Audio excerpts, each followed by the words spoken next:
A couple years ago, the NCAA changed their governance structure to allow the Power 5 conferences to essentially develop their own legislation in certain areas involving student-athlete welfare. And so the way it works is that each Power 5 conference is allowed 3 student-athlete representatives. So I'm one of the representatives for the Big 12, and basically I work with administrators and athletic directors and university presidents from around the country, along with the other 14 student-athlete representatives in developing new NCAA legislation. And then we actually had the opportunity to go to the NCAA convention in January and actually vote on that legislation. What is some of the legislation that was brought up in that spring meeting that you guys just talked about and then maybe potentially could vote on in January?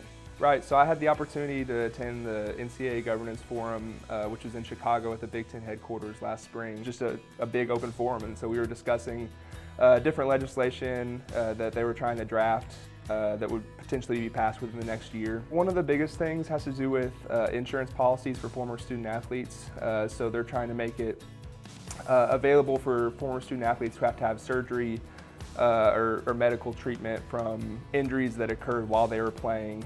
So if 5 or 10 years from now I needed a surgery because of an injury that I had playing football, they're trying to make it to where an NCAA insurance policy would be able to cover that for former student athletes. And this is still all fairly recent. I mean, 4 and 5 years ago is kind of when that split off happened. What are some of the biggest legislation that this committee has passed? Two of the probably the most well-known have been allowing walk-ons to eat. I think has been one of the biggest things. I started out as a walk-on, and so I know that was a really big deal because before student athletes that were walk-ons weren't able to eat at training table, and you know, the schools weren't allowed to provide them any food, and so that was a big deal whenever they passed that for the Power 5 conferences. I know for me, when I came in, that was actually the first year that walk-ons were allowed to eat at training table, and so that was a big deal.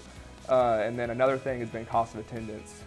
You know, allowing student athletes to get that extra cost of attendance check each month to help them pay for, you know, extra food, gas, rent, whatever it might be. That's been another big thing that's been passed. In terms of networking and building relationships with some really cool people around you, not only student athletes, also people from different universities. Absolutely, yeah, that's been my favorite part, I think, of being a representative for the Big 12, is just being able to meet student athletes and people from all over the country. At that Chicago meeting back in the spring, you know, I met student athletes from coast to coast, from Miami to USC to Kentucky. You know, there are people from all over, and so it was a really great opportunity just to meet people and like I said, network and make friends from all over the country. And so it's been cool to kind of track the other student athletes that I met and watch their careers as well. And I don't know exactly what I want to do whenever I get done playing football here, but I think those relationships will go a long way.